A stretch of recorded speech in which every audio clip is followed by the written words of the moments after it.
হ্যাঁ তো কম নপাই কৰাই ভাল আছিল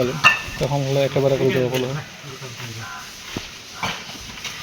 রেমিনেন্স দিয়ে মানে খালি কোনো রকম গাঁথি থাকছে কদিন পিছনে তো পানির লগত দিয়ে দিবি।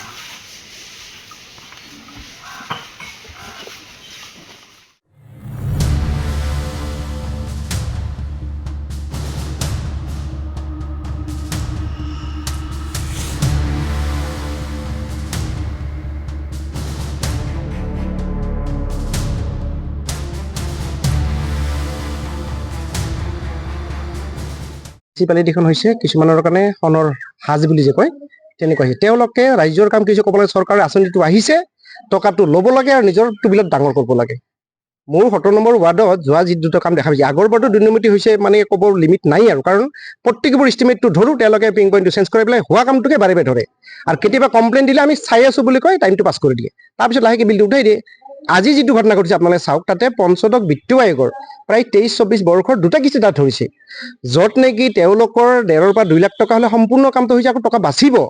তাত তেওঁলোকে এটা ইষ্টিমেটত 7,26,000 ধৰিছে আৰু এটা কিস্তিত তেওঁলোকে 7,65,000 টকা থৈছে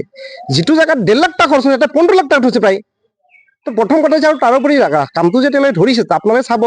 ৰাস্তাটো বনোৱাৰ বাবে তাতে ড্ৰেইন ধৰা হৈছে ড্ৰেইনটোত চাব আপোনালোকে অলৰেডি ড্ৰেইন আছে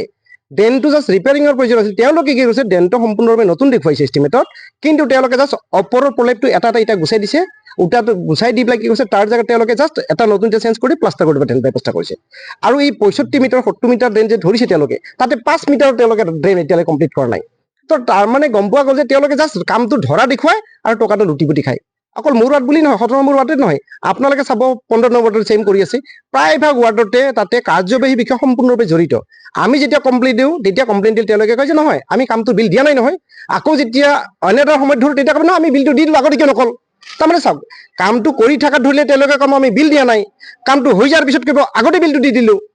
মিউনিচিপালিটিত সেইবিলাকে চলিছে ইয়াতে ইষ্টিমেট বনোৱা ব্যক্তিজন কোন প্ৰথম এইটো লাগিব আৰু ইয়াতে অদৃশ্য এজন ইঞ্জিনিয়াৰ আছে তেওঁলোকে সম্পূৰ্ণ কামটো দুৰ্নীতি কৰি আছে কিন্তু মানুহটোক দেখা পোৱা নাযায় কাৰণ এতে তেওঁলোকক ইয়াৰ আগতে ডিপুটেশ্যন আছিল মানুহটো ৰিলিজ কৰাৰ পিছতো আজি কিন্তু কামবোৰ তেওঁৱে কৰিছে আৰু দুৰ্নীতিৰ মহানায়কটো হৈছে তেওঁৱে